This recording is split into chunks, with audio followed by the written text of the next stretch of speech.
हमने एक क्वेश्चन आपसे किया था, what is a static electricity. तो ए स्टैटिक इलेक्ट्रिसिटी, पहले बात को समझिए कि जो इलेक्ट्रिसिटी है वो दो हिस्से में हम बांट देते हैं। इलेक्ट्रिसिटी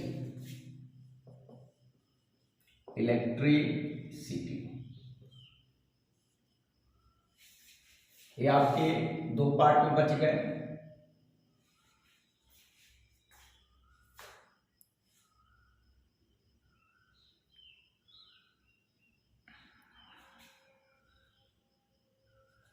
हमने इंट्रोडक्शन जो इस चैप्टर का दिया है एनसीईआरटी बुक से, सेक्शन 1.1 में इंट्रोडक्शन जो हमने दिया है, तो उसमें हमने एक लास्ट में क्वेश्चन छोड़ दिया था, what is a static electricity, क्या होता है। तो इलेक्ट्रो जो स्टैट्स जो चैप्टर पढ़ रहे हैं उसमें एक स्टैटिक इलेक्ट्रिसिटी, बात को समझिएगा, वेरी इंपोर्टेंट। और दूसरा हम सेकेंड वाले पार्ट को बोलेंगे करंट इलेक्ट्रिसिटी।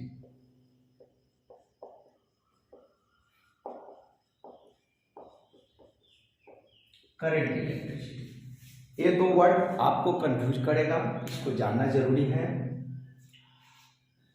हम इंट्रोडक्शन वाले जो सेक्शन है 1.1 उसमें एक बहुत सारे वर्ड्स हैं, उसको बात को आप समझिए। स्टैटिक जो इलेक्ट्रिसिटी है ये जनरेट होता है due to rest of charge. ये due to rest of charges. Charge अगर रेस्ट में है तब जनरेट होगा, और ये जो है due to motion of charges.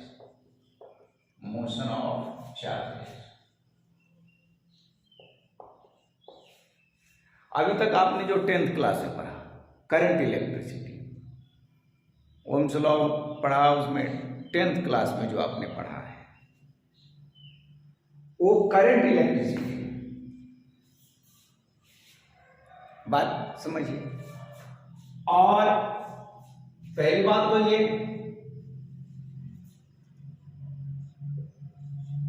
Right, अब ये जो रेस्ट ऑफ चार्ज है ये इंसुलेटर पर, जब आप किसी चीज को रब करते हैं तो इंसुलेटर पर डेवलप होता है, बट समटाइम्स एक कंडक्टर में भी होता है, बात समझिए। तो insulator charge develop on insulator surface,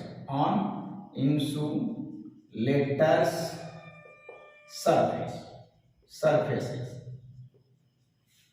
insulator surface पर ये डेवलप करता है। क्यों? ड्यू टू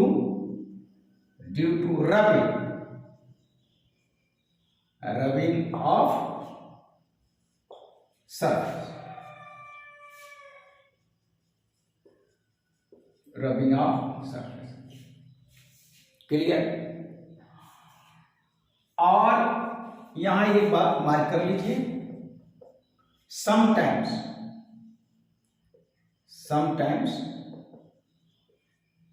कभी कभी ऐसा होता है ऑन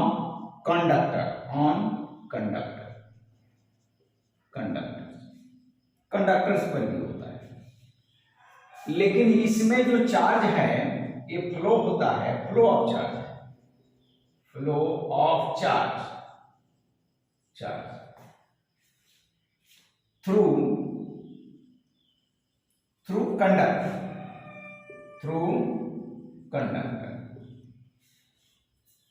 कंडक्टर के थ्रू एक फ्लो होता है। बात को समझिए। अब चार्ज का फ्लो जैसे भी हो, बातें समझिए, पोटेंशियल डिफरेंस तो होना है। पीडी पोटेंशियल डिफरेंस होना है, ये बात आप नोट कर लीजिएगा।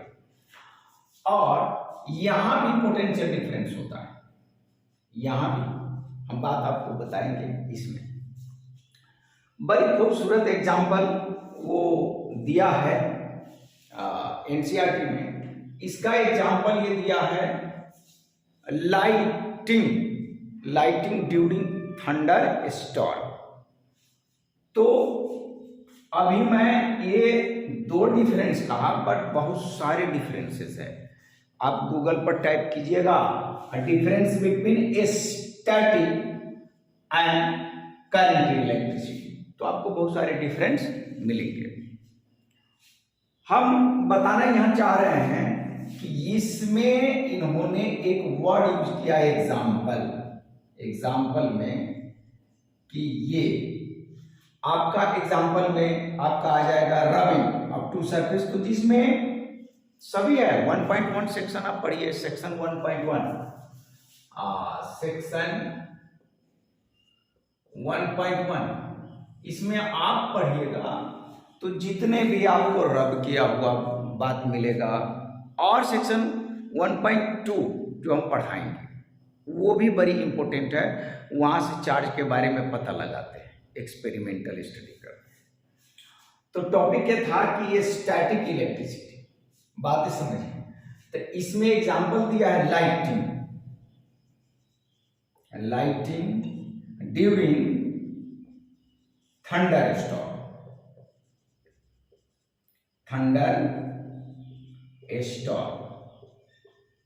इस पर चर्चा करते।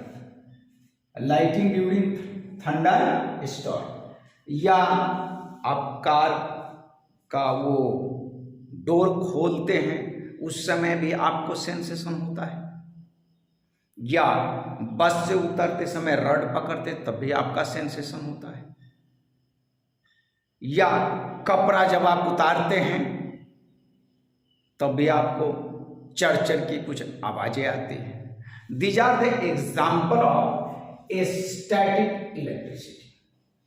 तो थोड़ी सी लाइटिंग पर हम चर्चा कर लेते हैं कि ये लाइटिंग है क्या और कैसे होता है। और भी डिफरेंस हम लिखाएंगे आपको, थोड़ी बात को समझाते चलते हैं, ठीक राइट।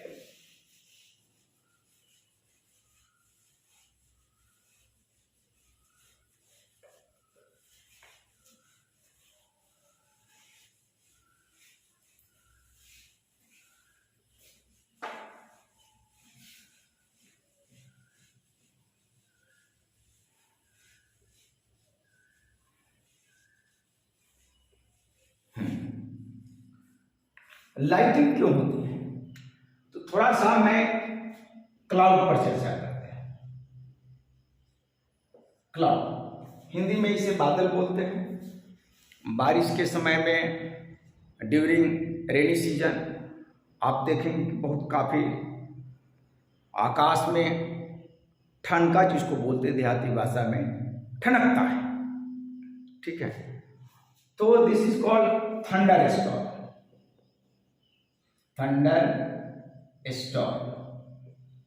ये थंडर स्टॉर्म जब होता है तो बहुत काफी लाइटिंग आती है, लाइटिंग आती है, ठीक। अब लाइट तो हमारी आंखों पर सबसे पहले पहुंचती है, आवाज बाद में आती है। ये तो आप 9th क्लास में पढ़ करके आए होंगे। स्पीड ऑफ साउंड ये भी आप पढ़े होंगे 11th क्लास में। एंड स्पीड ऑफ लाइट ये भी आप पढ़े होंगे 10th क्लास में, राइट। तो ये स्पीड ऑफ साउंड करीब करीब 330 मीटर पर सेकेंड एवरेज लिया जाता है, ये है।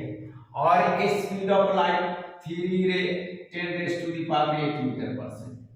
ऑब्वियसली स्पीड ऑफ लाइट क्या है, बहुत ज्यादा है, v l, speed of light is greater than speed of sound. Obviously आपके आंखों पर सबसे पहले लाइट आएगा, ये नॉर्मल सी बात है, ठीक। तो लाइट हमें दिखती है, लाइटिंग होता है, क्यों होता है?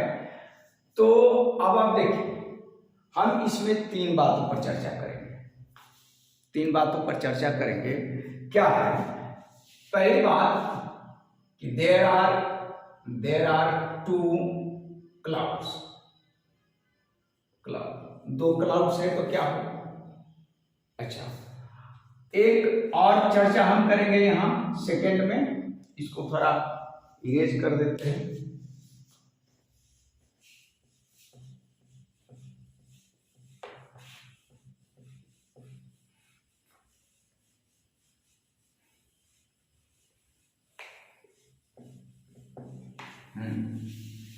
देखिए, अब सेकेंड, इनसाइड अ क्लाउड, एक क्लाउड के अंदर, राइट। और third, in between a cloud and earth surface,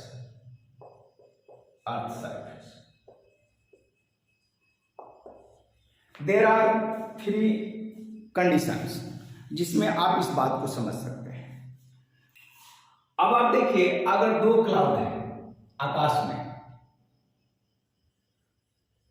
ऐसे क्लाउड का आप पिक्चर बनाते हैं, राइट, और एक क्लाउड आप ले लीजिए, राइट। अब क्लाउड के अंदर, बादल के अंदर चार्ज का सेपरेशन ऑलरेडी अपने आप एग्जिस्ट हो जाता है। This is the natural phenomena. क्या है? आपको बादल के टॉप पोजीशन पर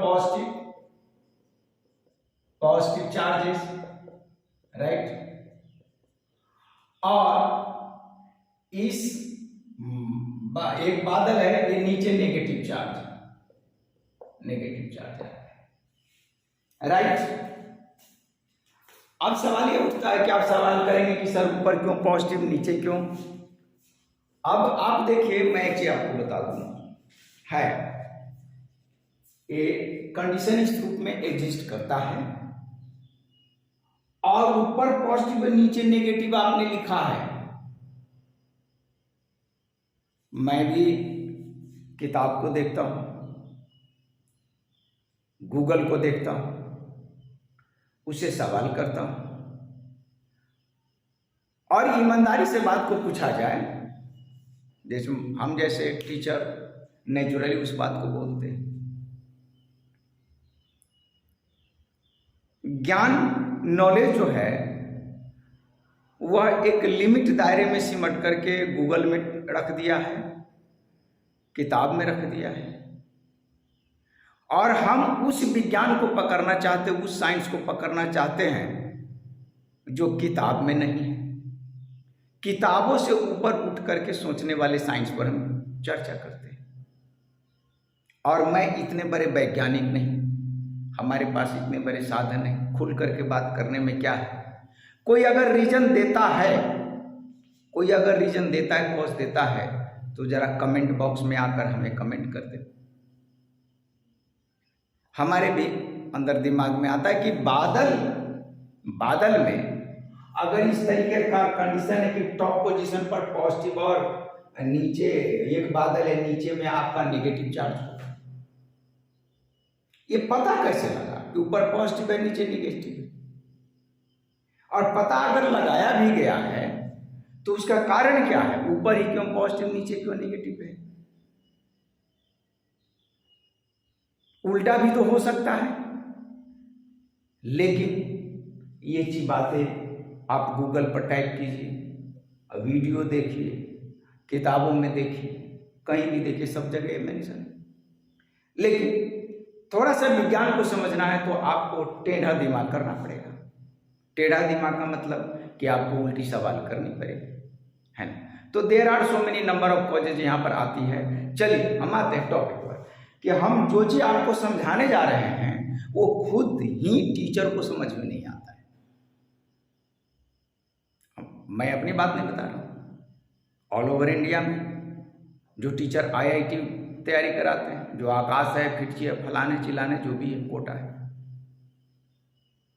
उसमें से कितने % टीचर जो चार्ज को देखा है, या कितने टीचर हैं जो हकीकत चार्ज अगर पढ़ाते हैं और घंटों लेक्चर देते हैं तो उन्होंने चार्ज को करीब से देखा है, ऑब्जर्व किया है, एक्सपेरिमेंट किया है। तो जो टीचर जिस बात को समझाने के लिए जा रहा है खुद उस टीचर को वो बात समझ में नहीं आती है। पूरा इलेक्ट्रोस्टैट हम भी पढ़ाएंगे, हम पूरा फिजिक्स पढ़ाएंगे, पूरा लाइट पढ़ाएंगे, लेकिन मैंने किताबों को पढ़ करके पढ़ाया। तो जो टीचर जिस टॉपिक को पढ़ाने के लिए जाता है खुद उस टीचर को वो टॉपिक समझ में नहीं आती। अब ये बात बड़ा कठिन काम होगा। अब आप मेरे बारे में भी सवाल हो सकता है कि आप सर कैसे पढ़ाते हैं। हाँ, पढ़ाते हैं। अब यही मैं क्लाउड के बारे में पढ़ा रहा हूं, लेकिन क्लाउड को मैंने नजदीक से देखा नहीं, मैंने कभी एक्सपेरिमेंट किया नहीं, मैंने कभी उसको नजदीक से देखा नहीं। तो जो किताब में लिखी गई बात है उसी को पढ़ा देता हूं, तो झूठी पढ़ाई है? चलिए आइए टॉपिक। अब क्या है, ये क्लाउड है तो ऊपर पॉजिटिव, राइट, और नीचे क्या, नेगेटिव। ये बात को आप दिमाग में रखिएगा, बात नेगेटिव, राइट।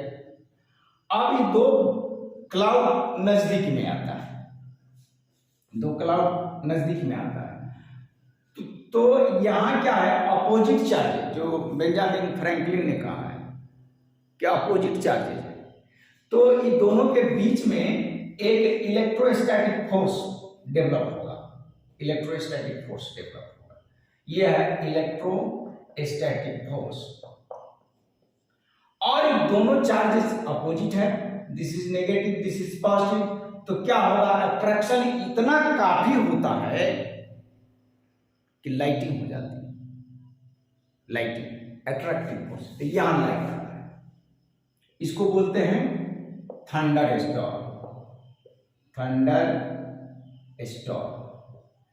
मैं बताया, आपको समझ में आया? तो आप बताएंगे हाँ मुझे तो समझ में आया।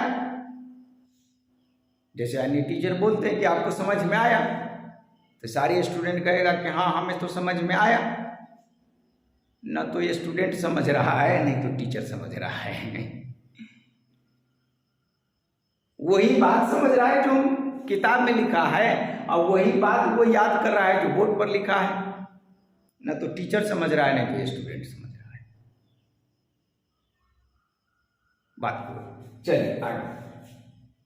अब है second case, inside a cloud. अब यहां पर एक बात, यहां देखिए चार्ज का फ्लो नहीं है, दोनों चार्ज के बीच अट्रैक्शन है, यहां चार्ज का फ्लो नहीं है। ये डेवलप कर गया चार्ज बादल के सरफेस पर, यहां डेवलप कर गया चार्ज बादल के सरफेस पर। तो यहां पर जो थंडर स्टॉर्म है, जो आपको लाइट में बदल जा रहा है, लाइट में बदल जा रहा है due to static electricity, because यहां चार्ज का मूवमेंट नहीं है, लेकिन जो कंडक्टर में आप पढ़ेंगे वहां चार्ज का मूवमेंट है, तो वो करंट इलेक्ट्रिसिटी है, ये स्टैटिक इलेक्ट्रिसिटी, यानी चार्ज यहां भी रेस्ट, यहां भी सिर्फ आपका अट्रैक्टिव फोर्स काम करता है, राइट। सेकेंड है इनसाइड क्लाउड। एक ही क्लाउड आप ले लीजिए, बड़ा सा बना दिए। इस क्लाउड में अपने आप सेपरेशन, ऊपर आपका पॉजिटिव,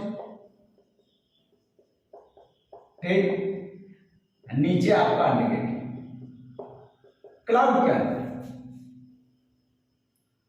और फिर ये जो चार्जेस नेगेटिव है, ये जो चार्जेस पॉजिटिव है दोनों के बीच में अट्रैक्शन होता है, अट्रैक्शन। तो ये लाइटिंग होगी, ये लाइटिंग आ गया, ये वाली बात लाइटिंग आ गया। और एक है क्लाउड, थर्ड केस, एक क्लाउड है, राइट, और यहां आपका एक अर्थ सरफेस है, ये आपका अर्थ सरफेस। अब होता क्या है, एक क्लाउड है, ऊपर पॉजिटिव रहेगा, ठीक, राइट, और क्लाउड के नीचे नेगेटिव। अर्थ सरफेस पर पॉजिटिव चार्ज जमा हो जाता है, राइट। तो एक स्टैटिक इलेक्ट्रिसिटी जनरेट होता है, चार्ज का फ्लो नहीं होगा, बादल धरती के करीब आ जाता है और उसको खींच लेता है। तो देखिए आपका यहां पर लाइटिंग होता है। समटाइम्स ये अट्रैक्टिव फोर्स इतना काफी हो जाता है कि पूरा बादल ही धरती पर गिर जाता है, पूरा क्लाउड ही नीचे गिर जाता है और गांव का गांव साफ हो जाता है। उत्तराखंड में आई थिंक 2015 या 16 में, मुझे एग्जैक्ट ईयर याद नहीं है, उत्तराखंड में इस तरह की घटना घटी, पूरा बादल ही गिर गया और कई गांव उस पूरा खत्म हो गया। तो ये बात नहीं है, लाइटिंग अगर आती है तो गांव का गांव, हल जोते किसान गायब हो जाते हैं थंडर स्टॉर्म। तो बिल्डिंग को बचाने के लिए आपके बिल्डिंग पर एक रॉड छोड़ दी जाती है, क्योंकि उससे होकर के सारा चार्ज फ्लो हो जाए, जिसको आप अर्थिंग बोलते हैं, है ना, बिल्डिंग पर छोड़ दी जाती है। तो यहां भी देखिए ये स्टैटिक इलेक्ट्रिसिटी है, स्टैटिक इलेक्ट्रिसिटी, ये 3 केस में क्लाउड को लेकर के आपको बताया है, स्टैटिक इलेक्ट्रिसिटी। अब नेक्स्ट जो हमारा टॉपिक होगा, इस बात को समझिए, नेक्स्ट टॉपिक हम देंगे आपको सेक्शन 1.1। इसमें एक्सपेरिमेंट करके पता लगाना है कि चार्ज डेवलप होता है तो कैसे होता है। हालांकि ये सारे वही है, डेवलपमेंट ऑफ चार्जेज है, फिर भी उसमें एक्सपेरिमेंटल स्टडी है। और विज्ञान को आप विज्ञान बनने से पहले का विज्ञान पढ़िए, जो विज्ञान आप बुक में पढ़ते हैं उससे पहले का विज्ञान पढ़िए, तो आपको विज्ञान समझ में